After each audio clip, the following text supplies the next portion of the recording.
So just to go over a few objectives of the orientation today. This orientation is to provide information about the Fund to Advance Racial Equity, to give greater understanding to our top 3 priority areas, which are building understanding, supporting community leadership, and increasing trust between residents and law enforcement. You'll learn about each of these focus areas later on in the presentation. And finally, it's also to equip you with as much information as you will need to write a successful grant application. We have several North Texas Community Foundation staff members on this afternoon, and I'd like them to introduce themselves, and we'll begin with Susan.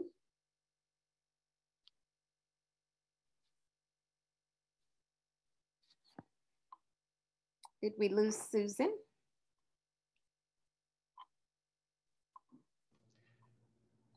I guess we will introduce Susan a little bit later and we'll jump to me. Yes. Good afternoon, everyone. I'm Garrett March. I'm the Associate Director of Community Impact at the North Texas Community Foundation. And thank you all so much for being with us today. We're grateful for all the good work that you are doing and excited to be able to share this opportunity with you all for funding from the Fund to Advance Racial Equity. And thank you for being with us today. Thank you, Garrett.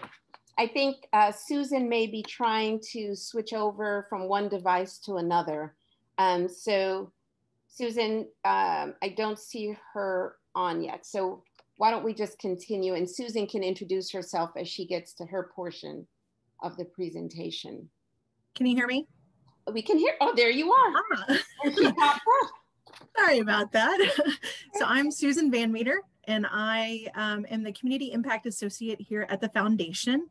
And I help run the grant cycles, and I manage the online grants portal where everyone will be applying for this particular fund.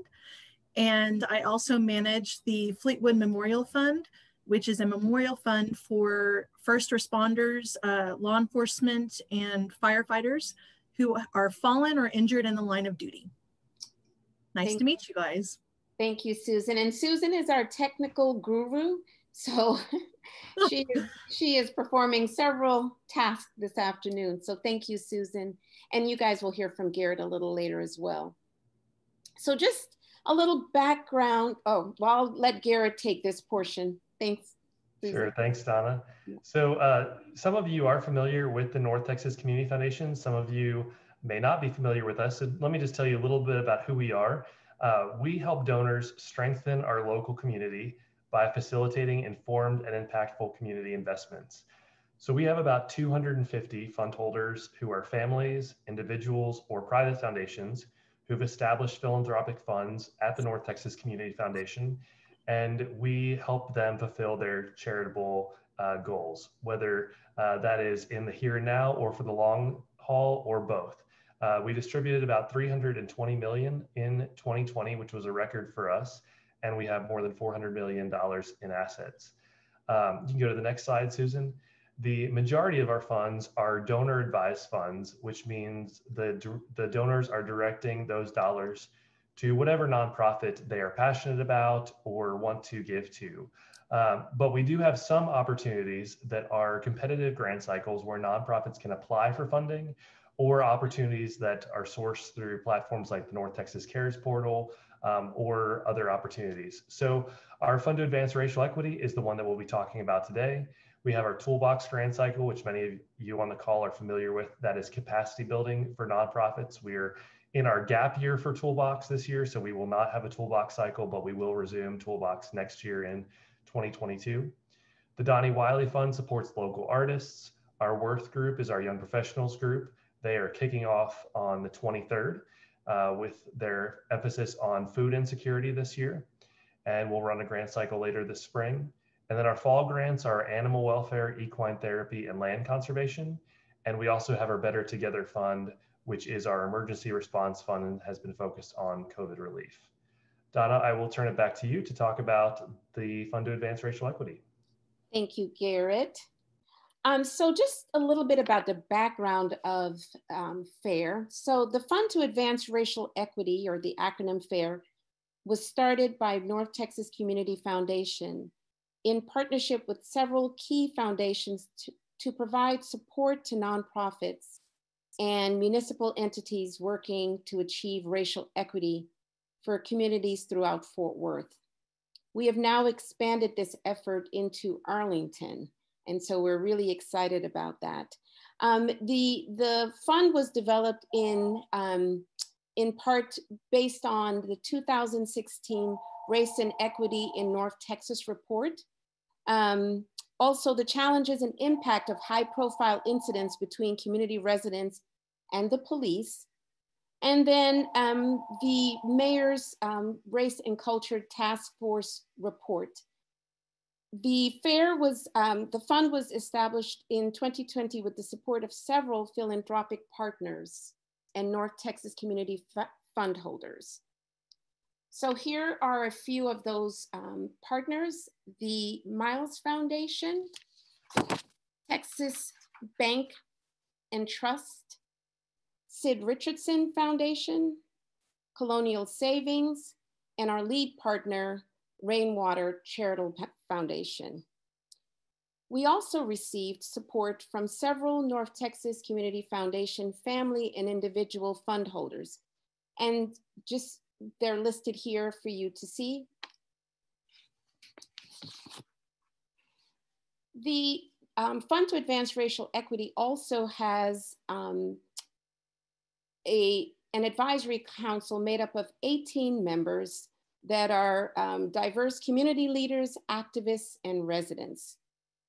Their role as an advisory council member is to support the objectives of FAIR, advise of any gaps or opportunities to support the work of FAIR, and to hold the fund accountable to its objectives of building understanding, supporting community leaders, and increasing trust between residents and law enforcement. In addition, our FAIR Grant Committee is made up of a diverse subset of the Advisory Council. This group will review proposals and make funding recommendations for projects and initiatives that meet the criteria and objectives of FAIR. Members of the Grant Committee do not serve on boards, nor are they employed by any organization seeking funding during this grant cycle. Our first set of grants went out in 2020, and the list you see here makes up our first cohort of grantees. They are 3 grassroots organizations working on racial disparities in their respective communities. They are Community Frontline, Diamond Hill Northside Youth Association, and LVT Rise. We also have 2 municipal entities, the Police Foundation and the City of Fort Worth. If you'd like to learn a little bit more about each of these organizations and the project that they submitted for the FAIR grant, you can view their information on the North Texas Community website, Community Foundation website, to learn more. So, want to go over just a few eligibility criteria that we'll be looking at. Garrett will go through the priority areas for FAIR shortly, but these are some of the requirements, or these are the requirements for applying for the grant. So you must be an organization that has a 501c3 status, or being supported by a fiscal sponsor that has a 501c3 status. With the exciting news of us having expanded into Arlington, you can be an organization in Arlington or Fort Worth working on racial equity. A municipal entity from the city of Fort Worth or Arlington. A demonstrated commitment to the FAIR priority areas, which I'll go over again: building understanding, strengthening community leadership, or increasing trust between residents and law enforcement. And the funds can be used for any, for a specific project, programming, staffing needs, or capacity building. In addition, the grant committee will provide a higher scoring for organizations that have racial diversity on their leadership as part of their executive leadership, racial diversity on their board of directors, or organizations located in neighborhoods where the majority of residents are people of color. Now, just to reiterate, the priority area will be given to bolster your application, but it is not a requirement that, that all of those areas that I just went through be met. So I'll hand it back to Gary. Great, thanks, Donna. So what is a priority are these three areas that your application will need to be focused on. And these are the three goals of really what FAIR is trying to address when it comes to racial equity. So our three goals here are building understanding between racially diverse groups to raise awareness of challenges as well as solutions related to racial equity, supporting community leadership that advances racial equity, and increasing trust between residents and law enforcement to bridge gaps, heal historic divides, and develop new relationships. So Susan, if you could go back one slide, your proposal does not need to be focused on all three of these, but it does need to be related to at least one of these areas. So a thing to keep in mind as you're thinking through, should my organization apply for funding from FAIR, is your funding request related to one of these three categories. So is it building understanding, is it supporting community leadership, or is it increasing trust? So let's dive into these a little bit more and move into the first priority area, building understanding. And under building understanding, we have promoting constructive dialogue or public awareness related to race. So we'd like to give you a few examples of what each of these priorities might actually look like in practicality. Just addendum there is that this is just a few examples that we want to give you, and we know there's a lot of different projects that you could be working on that could fall into each of these categories. So just know that these are not exclusive examples of the things that you could apply for. But community conversations would definitely fall under promoting constructive dialogue or public awareness. Maybe you're bringing people together to talk about race or to talk about racial equity issues. Cross neighborhood experiences. This could be several different parts of town that usually would not interact with each other, that you are trying to bring together that have very different racial makeups. And you want to help facilitate that dialogue, that awareness, that connectedness across the town. Expanding knowledge of root causes and systems contributing to racial inequity. Educational workshops, history tours, things that really help our community understand how did we get to where we are today with the disparities that we're seeing and the challenges that we are having, and what can we do about that? And then on the next slide, we have storytelling and other forms of artistic expression that give voice to communities of color. So this is where historical or lived experience narratives come in, the arts, especially murals, theatrical performances, museum exhibits, those things that really lift up the voice of those who have traditionally been marginalized due to race and show us not only their contributions to the community, but lift up the voices and the opinions and the narratives of those individuals. And then advocacy that empowers the voices of people of color. That could be community organizing, supporting coalitions, or lifting up marginalized voices.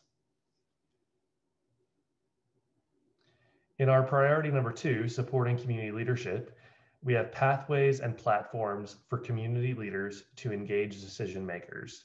So this could be nonprofits collaborating for greater impact. Maybe there's a movement or a group of nonprofits that's working on a particular policy agenda they're trying to change.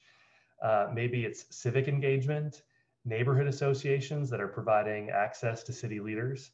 We really want to think about how do you help support community leaders that are in neighborhoods of predominantly people of color and help create access or pathways for those individuals to support or inform decision makers, whether that's government or business or other sectors. And then we also want to look at increasing diverse representation in community leadership. So board and leadership training programs, youth leadership programs. We want to think about not just the current individuals who are working, but we want to think about the next generation as well. and really making sure that there's diverse representation and leadership across our community, because we know that we are stronger when we have diverse representation.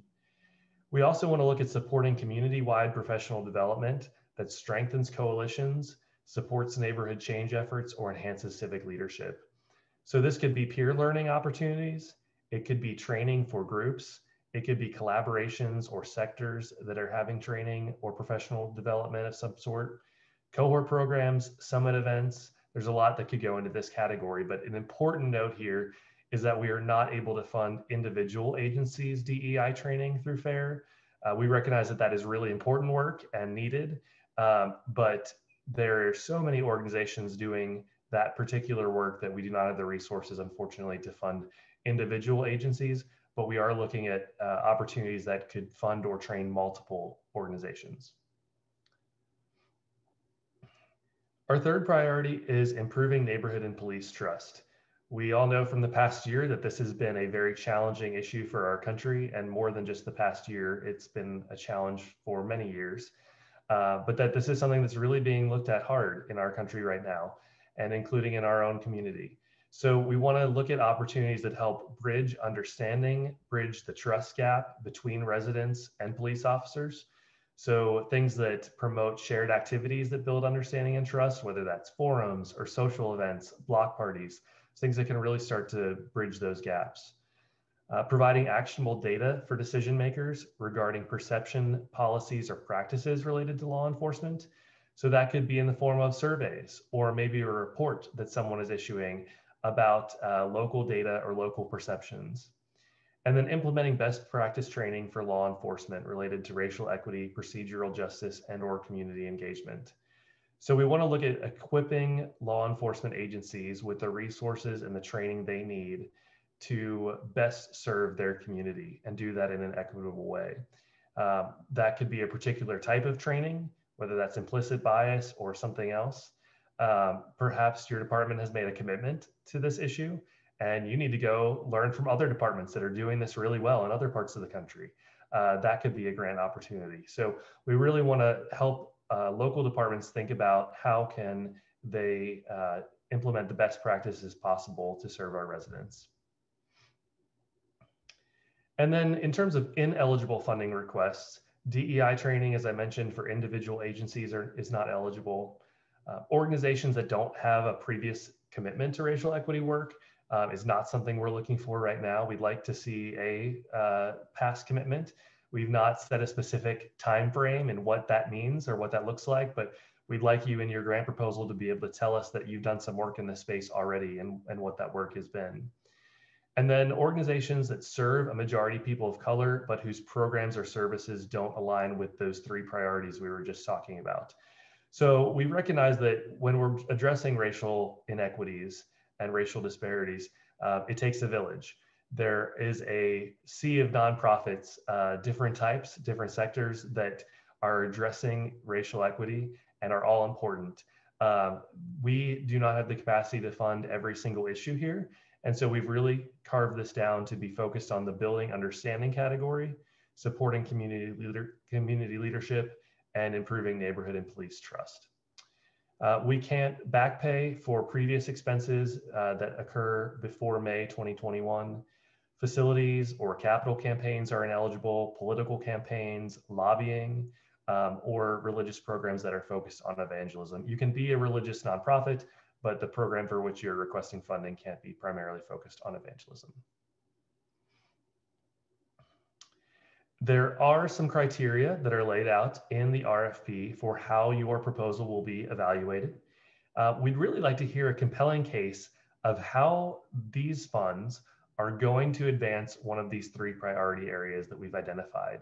So our grants committee would really want to learn about what this project is, the who, what, why, when, and where, and how is this really going to move the needle on one of these three issues. We'd like to really hear about how you're going to engage people in this project, the people that you want to benefit from your project or from the work that you're doing. How do you engage those folks? How are you making sure that they're receiving your services or being part of your initiative or going to benefit from your art project, whatever it might be? And then we'd really like to hear you define what success is going to look like for your nonprofit and for your proposal. Success is going to look very different for different types of projects in FAIR, and that's okay. We would like to hear from you about what success looks like in your organization, how you measure success, and what success would look like as defined by you. We'd like to see projects that can expend funds within 1 year. And we'd like to have a clear understanding of how you would like to use the funds. So there is a budget template in the application itself in our grants portal.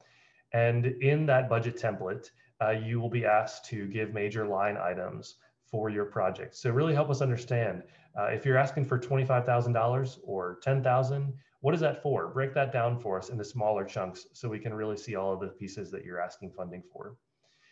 And then, as Donna mentioned, additional points will be given if you have people of color in your executive leadership or on your board of directors, or if your racial demographic of the neighborhood in which your organization is based is primarily people of color.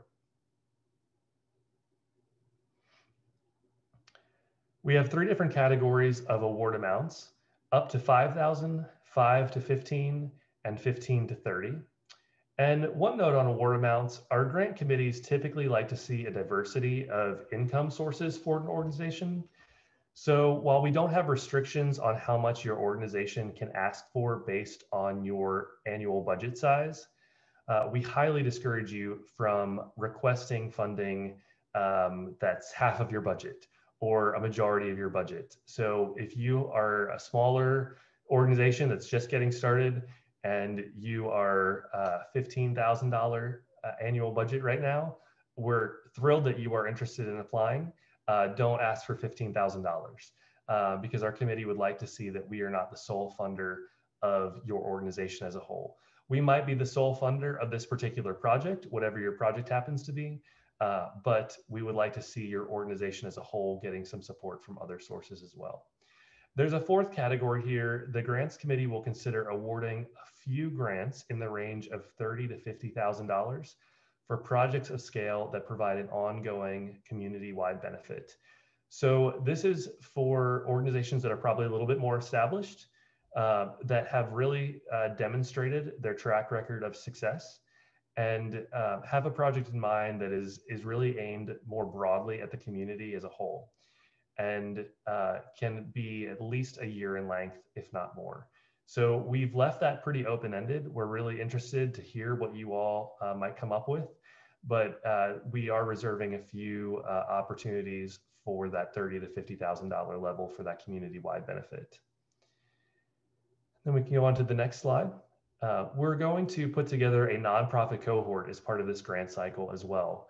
So after the grant cycle has concluded and our grantees have been notified, we're going to get you all together and talk about opportunities for professional development, networking, sessions on grant writing or social media, really whatever it is that you all will need, and networking with our community foundation fund holders or other donors.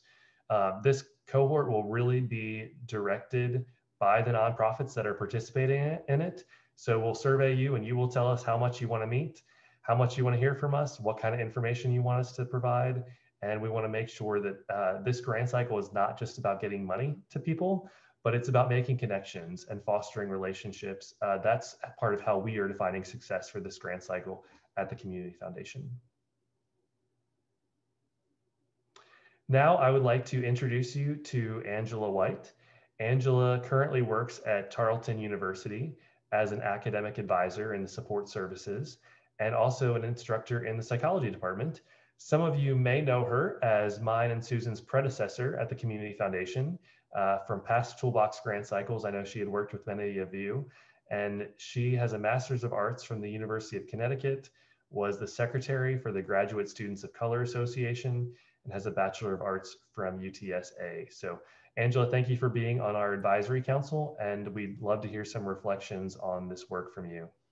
Great, thank you, Garrett, and good afternoon, everyone. As I was mentioned, my name is Angela.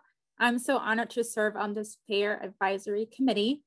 As Donna mentioned, the Advisory Council is comprised of individuals who represent various sectors of life in North Texas. As an academic advisor, I see the value every day in supporting and advancing racial equity, especially in regards to college access, retention, and completion. Before I start working at Tarleton, I was at the North Texas Community Foundation. It's great to see so many friends on the call today. I served on the programs team, and there I supported our grant cycles on child welfare, land conservation, and capacity building. On a personal level, I'm so excited to see the Community Foundation take a role in advancing racial equity, an issue that has implications for every North Texan, regardless of their racial identity. While at the Community Foundation, I read many proposals, grant applications, as well as worked with great nonprofit organizations. Thus, I'd like to give you 3 pieces of advice as you are preparing your grant applications. The first one is clearly explaining how your proposed project aligns with the FAIR priority areas. You all are in the trenches every day, so you know how your programs and organizations build understanding, support community leadership, and improve trust between local residents and police officers. However, the grants committee will not have that same level of familiarity, and they are relying on your grant application to connect the dots for them, to make that necessary connection. Second, brag on yourself.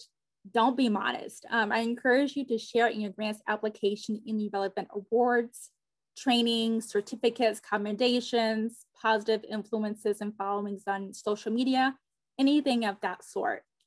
Again, the grants committee is using your application to learn about your organization and the impact you have in your local community. And 3 is include head and heart data. So we have a mix of people who will likely be on the grants committee.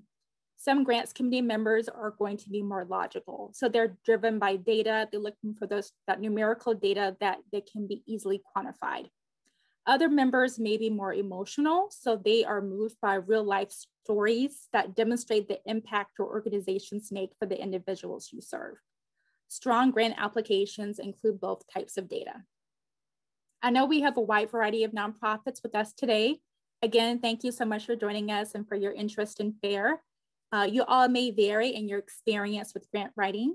Remember that the Community Foundation has wonderful staff members who are available to assist you with any questions you have today and throughout the entire grant application process. And now I'm going to pass the mic to Susan Van Meter, who will provide information about the application process. Thank you, Angela. Can you guys hear me? Fantastic. Thank you for sharing your reflections, not only as your time on North Texas Community Foundation staff, but as the Advisory Council on FAIR. I know that your experience and your expertise is going to be very valuable to the council. So to those on the call, let's talk about our timeline. So the deadline for applying for the grant is Friday, March 5th, 2020 by 5 p.m. Between now and then, if you have any questions, you are welcome to reach out to any of us staff members at North Texas Community Foundation. We are unable to take any late applications or any applications by mail or email. All applications must be submitted through the grant portal.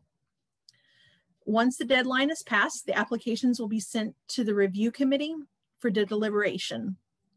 We will notify all awardees by phone on April 9th, 2021. And our grant tricks will be distributed by May of 2021. And as they talked about earlier, that cohort that will be established will begin June or July of 2021. So some more grant writing tips. Angela gave you some great grant writing tips. And we realize that there are different levels of grant writers on this call today, from first-time grant writers all the way to seasoned grant writers who've been doing this for years. So for anyone who's interested in a slew of grant writing tips, on our website, on the FAIR page, there is a list of grant tips that you can access, as well as a great PowerPoint about grant writing that was provided to us from one of our advisory council members, Connie Winkle. You can access all of that on the FAIR grant page. However, I wanted to go over a few, and Angela touched on this a little bit here. Writing as if the reader knows nothing about your organization. Some of you may be grassroots organizations and brand new to Tarrant County, and some of you may be established organizations. And as Angela said, don't be afraid to brag on yourself, share your accomplishments, tell them everything that they need to know about your organization, but keep it simple at the same time. Imagine this as your elevator speech. Keep it simple and keep it clear. Make sure you understand the criteria. Being here today is a perfect example of making sure you understand the criteria and accessing staff. Maybe you have an idea of something and you want to run it past to make sure it makes sense. Don't be afraid to reach out to us staff and run an idea past us. And Garrett also touched on this. How are you going to measure your success? A success of a grassroots organization might look very different from an organization that's already established for many years. Don't let that discredit you from thinking that your measure of success is any less than anyone else. So make sure you know how to measure your success. Is your budget realistic? Make sure that you use the budget that is provided for you in the grant application as an itemizer when you're going through, and keep it simple, keep it realistic, and reach out to us if you have any questions. Lastly, don't forget to proofread. Proofreading is really important. Whether you type out your grant information in a Word document to check for spelling errors, or maybe you access an online resource, something like Grammarly, where you can type in your information to make sure that you've got grammar and punctuation and all of those things needed to give yourself a well-represented application. And then I think I said lastly before, but one more lastly, a picture really is worth 1,000 words. Some of you take some amazing pictures, and we want to make sure that you add those pictures to your grant application. As Angela mentioned, some of our grant committee members are going to be very logical and some are going to be more emotional, and those pictures really help those that are emotional. Also, don't forget any letters of support.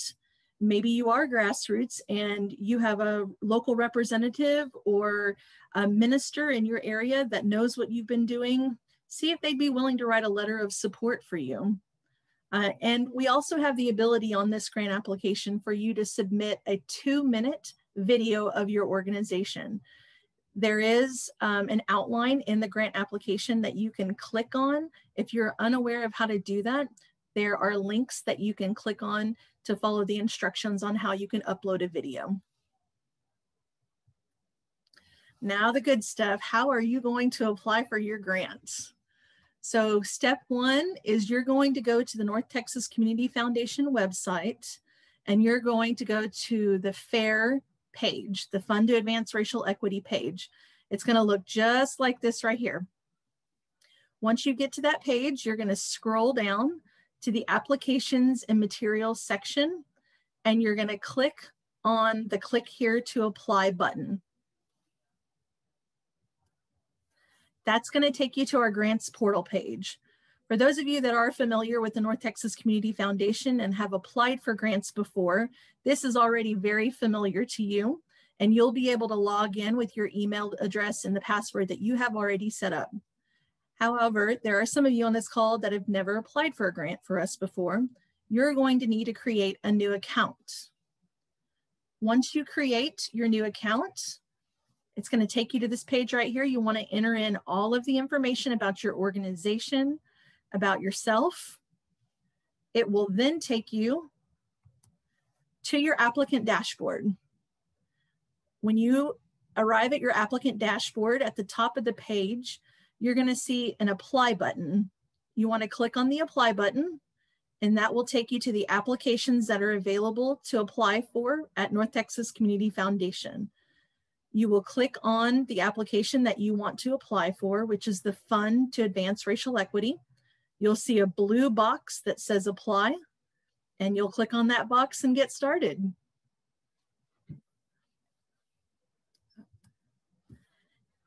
Lastly, if you have any questions, I know you've heard myself say it, Donna say it, Angela say it, Garrett say it, don't be afraid to reach out to us. That's what we're here for. For any sort of questions that you have about the grants portal, I'll be your main point of contact. And if you have any questions about eligibility, Donna will be your main form of contact. Thank you so much, Susan. We're going to move into a period of Q&A now. As a reminder, if you have a question and you have not put it in the chat box yet, please feel free to. Donna is going to be fielding those calls and fielding those questions. And if you have a question that we have already answered, we'll probably move past that so we can make sure we get to all the ones we've not covered yet. And then if you still have any specific questions about your project or need some more clarification, just reach out to Donna tomorrow or at the end of the day, and we can follow up with you later this week on that. So Donna, why don't you kick us off, and what's our first question? You are on mute. Our first question is, is an organization eligible if it is not headquartered in Arlington or Fort Worth, but serves Fort Worth or Arlington community? And I'll go ahead and take that one and say yes. If your project is in Fort Worth or Arlington, you can go ahead and apply for a FAIR grant, provided it meets the other priority areas, even if you're headquartered someplace outside of Fort Worth or Arlington. Next question, how about, we'll send this one to Garrett. Can an organization include 2 to 3 projects in one application? So you cannot do 2 applications. So let's say you're a nonprofit and you have 2 very different projects and you want to apply for 2 $25,000 grants. That would not be eligible. If your organization is requesting funding for $25,000 and you have 3 different things you're working on that are all related to one of our priority areas, I think that would be an eligible ask, but you would need to do 1 application for 1 organization for 1 request of funding. Thank you. And Garrett, I'm gonna stay with that line of questions because there's another one that came in that is somewhat similar. So if you'll take this one as well. If I have 2 separate projects in 2 different priority areas, can I apply twice? No, you cannot. So we'd ask you to complete 1 application. If you have, let's say, 1 program that's focused on neighborhood police relations, and you have another that's focused on building trust, I would pick the category, because when you go to apply, you'll be asked to pick which category you're applying under. I would pick the category that you're seeking more funding for. So if the community and police trust part of your request is the biggest part of your request, I would put that as the category you're applying under, even if you fall under 2 of the different categories. I'll go ahead and answer this one. It's quick. Will we get a copy of this presentation? Yes, but you will need to request it either by going onto the North Texas Community Foundation website next week. It should be uploaded by then, or emailing me. It won't automatically be sent to you.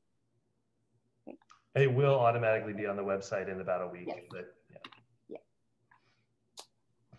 Yeah. Okay, the next question. What is the line between advocacy and lobbying as it relates to local policy? That's a great question. So first comment would be, just as a nonprofit, as a 501c3, make sure you are consulting whoever is giving you legal advice about this question to make sure you really understand that line with them. But in general, I would say a rule would be thinking through, if you are looking at specific lawmakers, looking at a specific bill and recommending a specific vote for or against, you're getting into lobbying territory. You can go to a representative and share information and educate them about the issues that you are working on, and do that in a way that shares information without telling them exactly how they need to vote on an issue, on a specific bill.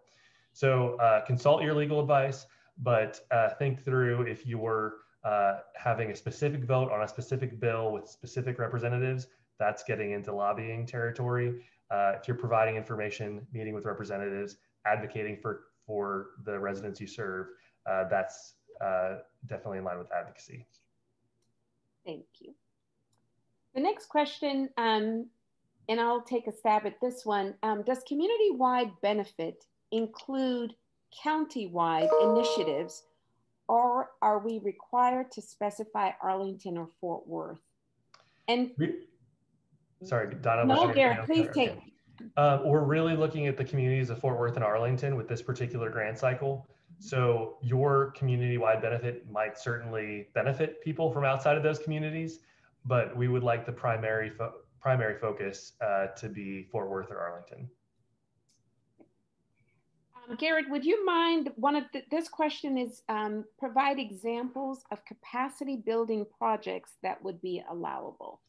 Sure. So some of you are very familiar with our Toolbox grant cycle. And so some of these requests kind of fall in line with what we consider capacity building for Toolbox. We have organizational effectiveness, operational efficiency, and technology. So really things like websites, software, equipment, technology, strategic planning, development, or fundraising, training. Those are the kind of things we think about with capacity building for Toolbox. It's really, what are the things that you need to shore up loose holes inside of your organization or to bolster your operations to really be an effective nonprofit. So those are the types of things we're looking at with Toolbox. Okay. All similar into FAIR. Okay. So the next question is, if an organization is featuring choreography by an artist of color, does the artist need to be Fort Worth based? No, I don't think the artist would need to be Fort Worth based, but it would need to be displayed or performed in Fort Worth or Arlington. That would be my recommendation there. Donna, do you have any other thoughts on that one? Nope, that is exactly my, I think it falls under, of course, the arts, and as long as the production or the performance is being done here to uplift and address racial equities and storytelling as we've outlined in the 3 priority areas, that is fine. And that it serves the wider community. Yes. Okay, so next question. What about external assessment to identify and make changes to an organization's long-term strategy around DEI initiatives? This question acknowledges that they understand that DEI training internally is not something that we will fund, but they're asking about what if you used external assessment to kind of plan your strategy for long-term DEI work? Yeah, great question. And I know we use the phrase DEI training, but I think an external assessment would really fall into the same category where it's really looking at helping one individual agency. And we are really trying to spread our resources more broadly than one particular agency through these grants when it comes to DEI work.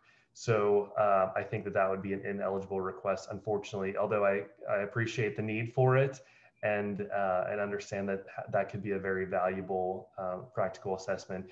We've talked internally about some other resources that are available for DEI work. I know the Center for Nonprofit Management is a great resource. They are doing some really good work around this. Donna and I participated in some conversations and webinars with Network for Good. They've put out some interesting webinars about getting started with this work. Mm-hmm. So Donna, are there any other resources that you would want to share right now with everyone? No, I mean, I think there are a couple that we might be able to refer you to. So if you've got a specific question, if you wouldn't mind emailing me directly, and I'll try to point you in the right direction, specifically around resources for DEI. As Garrett mentioned, certainly Center for Nonprofit Management is a good one. There's also an organization called TRHT based out of Dallas, and you can certainly look at their website and get some information there, whether or not they would be something you might be interested in. I know they may be doing some work in Fort Worth. Unfortunately, I don't have a lot of information around that right now. So I would just probably refer you to their website. And if you all have resources that you've used that have been really useful, please share those with Donna, because we'd love to hear from you all about what resources we do have in our community and learn alongside you and be able to share those with others who might find them valuable as well. So we've got a few more questions. We've got about 10 minutes. So I want to be mindful and respectful of your time. So I'll try to go through as many of these as I can. If for some reason we're not able to get to all of your questions, please feel free to email me or and remind me of the question that you may have put in the chat, but we'll try to do a speed round. How about that? So question, our organization is restoring a historic cemetery that is the burial place in large part for former slaves and their descendants. Is the restoration considered a facility project? I don't think so. I think that really falls into the storytelling component of that building understanding, because that's a very interesting piece of our history, historical narrative.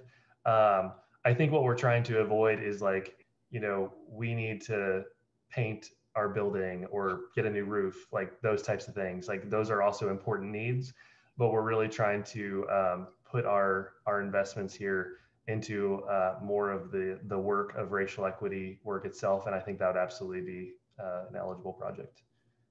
Thank you.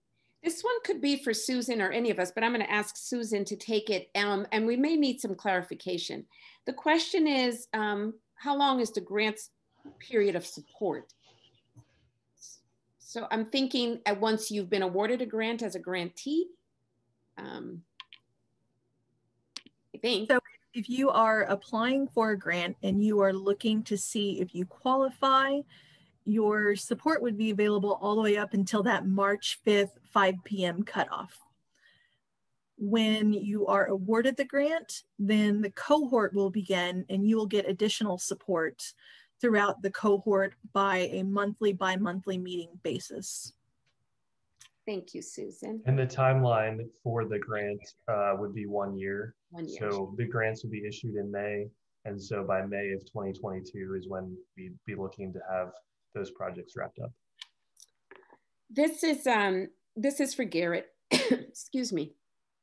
Are school districts, if partnering with community groups, eligible?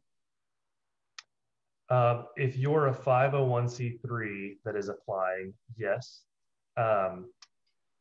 School district, I think we're really looking more at city government, police departments, and nonprofits when we're talking about the municipal entities. I think school districts is probably getting a little bit out of scope, but if you're partnering with a nonprofit and that nonprofit is doing some collaborative work with the ISD, then yes, that would be an eligible request. Very good.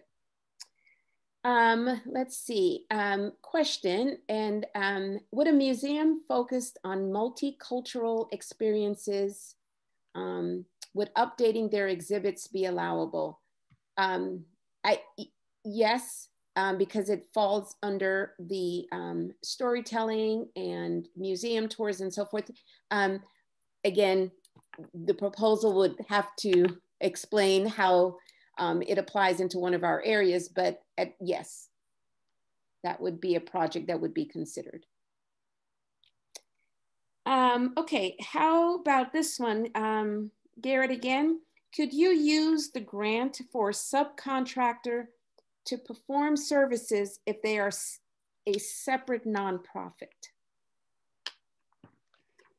Yes, and that should not really be relevant in terms of, like, if you're writing a proposal and you're going to be contracting with another nonprofit to do some work, that if you get the grant, the check would still go to you. So it doesn't really matter who's helping you get the work done. Once the money is in your possession, you can distribute it to whatever partners are helping you accomplish the work. If you're partnering with another nonprofit, though, to get the work done, we'd like to know about that and understand in your proposal how that is going to be accomplished, because I think that could strengthen your proposal. If you're using contractors that you're paying to do training or to do technology work or websites or things like that, there is a section where you can upload bids from contractors in your application. And that is a really important piece, because we want to make sure that you've shopped around and gotten the best deal you can get. And also that you know the scope of work that you're going to get, because you might identify, like we've ran into this with Toolbox, where someone will identify a web developer and then it doesn't always go as well as they thought it was going to, because the scope of work was not clearly laid out in the front end. So just be mindful of that contract work. And we've actually hit all our questions. So if there's anything that I may not have touched on that somebody put in the chat that I may have overlooked, please just give a wave and ask it really quick, Gore. It looks like somebody gave a really great tip, actually. Wesley, thank you. He said Grammarly is providing free business accounts for nonprofits through the end of this year. And it looks like it's to include 3 team members. So for anybody who's interested in using Grammarly, thanks Wesley for that tip. Yes, thank you. Great. Well, thank you all so much for being with us today. Thank you for the hard work that you do every single day.